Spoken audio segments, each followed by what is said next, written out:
galing na coach. Coach Mayet, good morning. The floor is yours. Good morning. Thank you so much, Coach Nida. Ayan. So mag-start tayo ngayon ng ating special topic. Itong topic na to, I actually mentioned this, spoke about this like 2 months ago lang. But, syempre, meron tayong mga latest statistics, okay, from our sources, our credible sources. So let me start sharing with you my screen.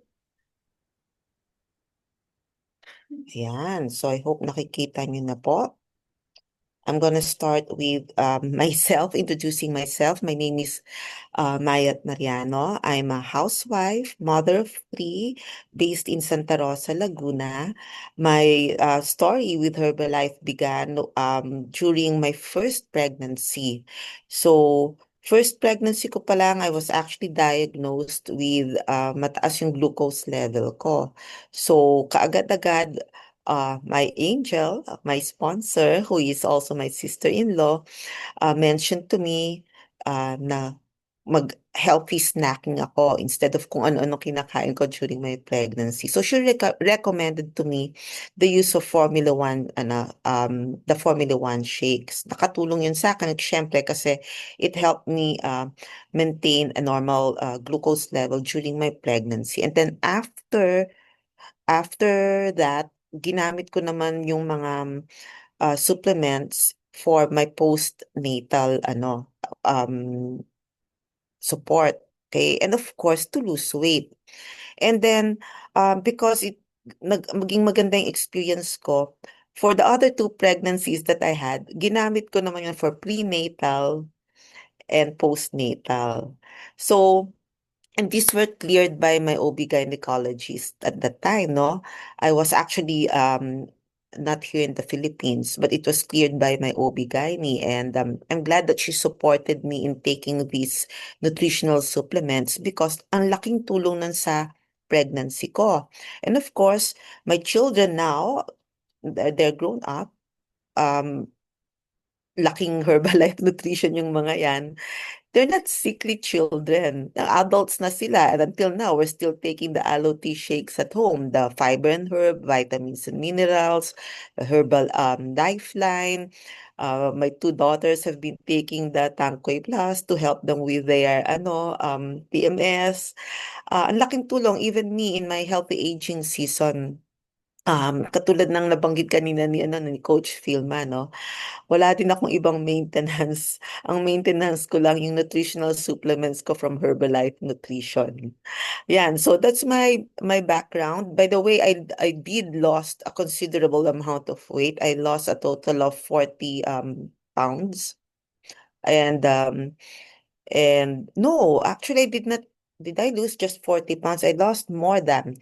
But anyways, bottom line is I lost a significant amount of weight, and basically it gave me the energy, the confidence back that I needed. Yan. So let's go na sa topic natin. Ang topic natin is all about how prevention can impact yung healthcare costs. So, hindi lang natin pag-uusapan dito all about our wellness. Pag-uusapan din natin dito about yung impact sa budget natin ng healthcare. Kaya meron tayo diyang mga subtitles, makikita nyo. Ano ba, what role does prevention play in Philippine healthcare, especially the role of Herbalife Nutrition?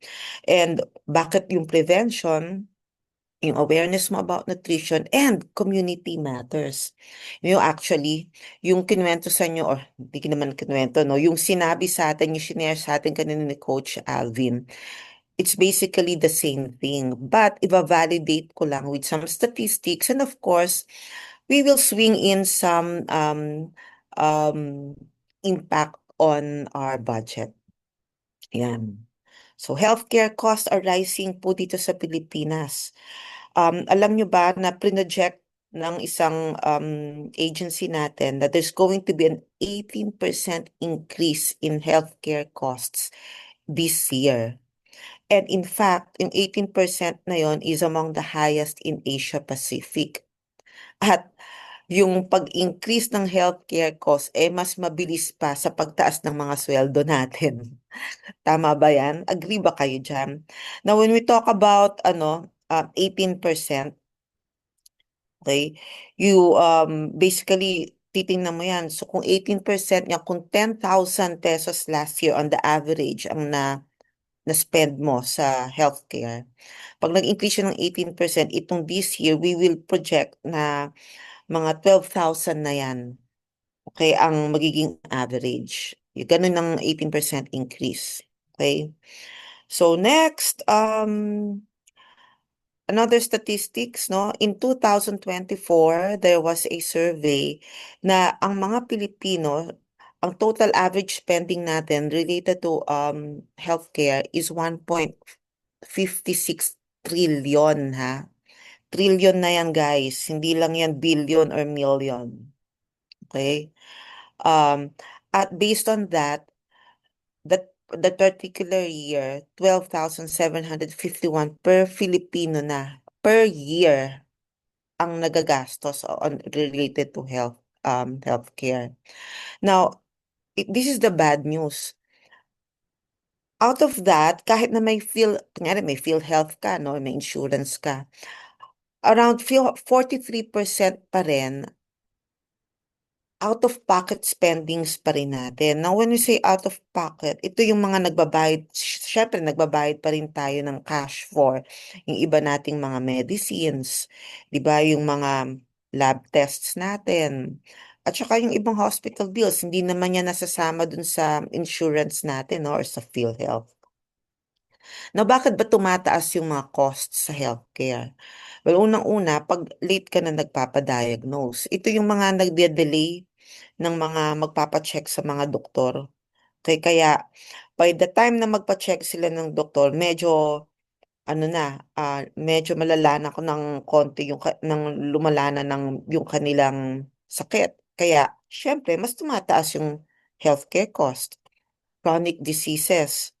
Ito na-mention to kanina ni Coach Philma kanina during the breakfast no talk, healthy breakfast talk. Siyempre, pag chronic disease yan, mas mataas yung cost ng pagpapagamot.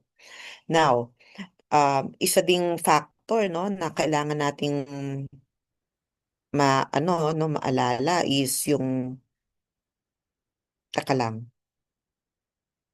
Baka I'm just checking on something, ha.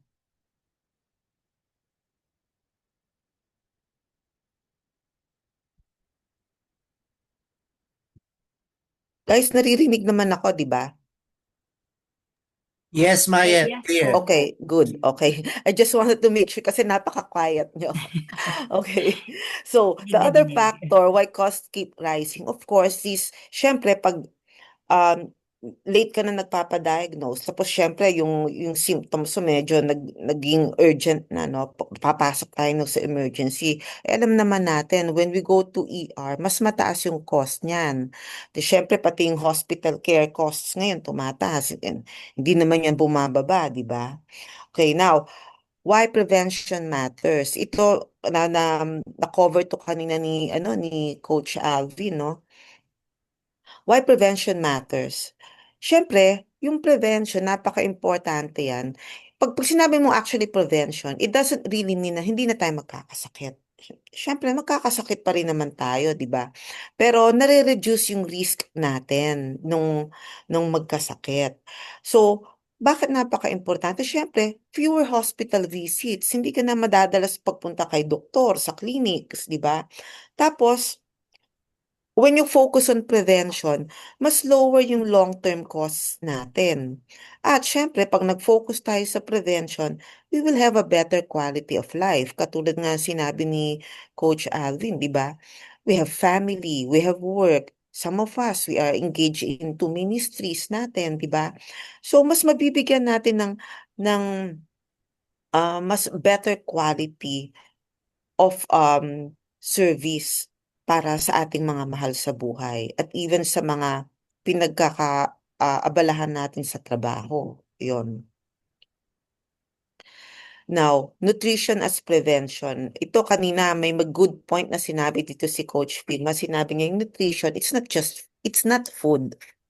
Food is our source. Pero yung nutrition is yung proseso, how we digest that food, how we eat it at the right time, what we choose, okay? So pag dyan tayo nag-focus, nasusuportahan yan yung pag-increase ng immune system natin, yung metabolism natin, na nakakatulong yan mag-manage sa weight natin, yung sugar natin at cholesterol. At nakaka-build tayo ng consistent healthy habits. Ano ba yung consistent healthy habits na yon? Di ba pag nandito tayo sa online community natin, palagi sinasabi, oh, your hydration is very important. You choose the right food. You make sure that you have all the micronutrients that you need. Okay, yun yung mga maliliit na healthy habits na build up natin every day na nakakatulong sa pag-prevent natin na magkasakit.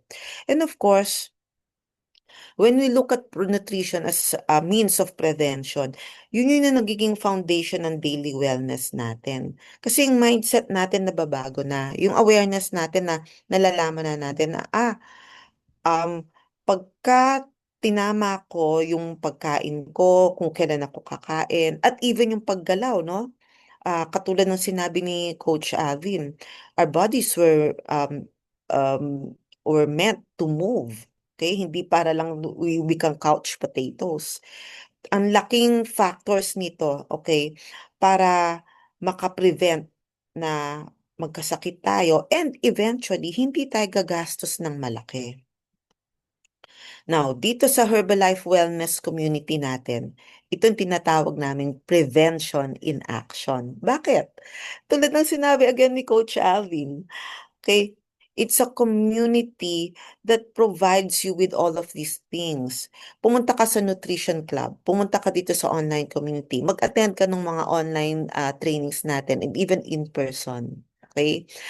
When you go into those gatherings, that's your community. Now, yung education na makukuha mo doon, hindi lang basta binibigyan ka namin ng information. We also provide you with accountability and that's why you have your coaches. Okay, yung daily healthy routines, katulad ng sinabi ko kanina, di ba? When you discipline yourself to take in lahat ng mga information na nakukuha nyo sa community natin and it becomes into a habit. Okay? Ang laking tulong yan para again, ma-prevent tayo from getting sick. Yan. At syempre dito sa Herbalife Nutrition, 100% community support yan from our corporate, from our leaders, from our coaches, even from co-members. Okay? Hold on lang. Sandali. Faith, si Doggy. Sorry ha, yung dog ko kailangan lumabas. Okay. Now, the one good thing here with Herbalife Nutrition here, with our Herbalife Nutrition community as well, is we support the vulnerable. And that's why, you know what, we even have the Herbalife Family Foundation. It supports yung mga orphans. We provide them with education and awareness about proper nutrition. Okay, kasi syempre, hindi wala, orphans sila, wala naman silang mga parents who will take care of them. So, for them, it's important to know na directly na for them to be well, kailangan nila ng tamang nutrition. Di ba dun sa past, yung 2 months ago, I mentioned that we have allocated a certain fund, okay, for Herbalife Family Foundation. And it's not only for the children, by the way, it's for families. And that's why we have this program. Kanina nakita niyo, di ba, yung video ng ambassadors natin? They're a couple, husband and wife. And yung kanilang advocacy is for families to be healthy. Now, the other thing here is meron tayong sustainable health education. Nakita naman nyo, tuloy, dito pa lang, no, tuloy-tuloy yung mga trainings natin about information, awareness, about why nutrition is so important. And dito sa community na to, it's not just about us informing you, but we make sure that you practice it. And that's why the nutrition clubs are so important for you to go there kasi dun mari-reinforce. Okay, doon mare-reinforce yung aware, yung information na yun, mare-reinforce yun into practice, into habits. Yon. Now, so, i-end natin tong topic na to with a call to action. For those who are now listening here, alam nyo, there's just three things. You choose prevention daily. Ang prevention po, hindi lang po ito makakatulong sa ating kalusugan, but even sa pockets natin, sa budget natin. You support nutrition po. How do you support nutrition? You join Herbalife Nutrition Community. You either become a member, a preferred customer, okay? You come here every day. You sign up for a nutrition club. Okay, you use our supplements daily. And thirdly, you build healthier communities. And so this is a challenge for those who have been with us for some time now. You might be thinking na, why don't I start a nutrition club at home, in my barangay, in my community, so that more people in my barangay, in my village, in my country can start um being healthy. Okay? So, marami pong salamat. By the way, sinishare ko lang to sa inyo, itong mga sinasabi ko, this is all supported by statistics, okay? Not only from Herbalife Nutrition, but also from the PSA, okay? From credible news articles like Business Mirror, okay? And even CNA. And of course, the Department of Health po. So marami pong salamat and I hope na you continue joining us here in our wellness community. Remember, in Herbalife Nutrition, prevention is action. Salamat! Ayan.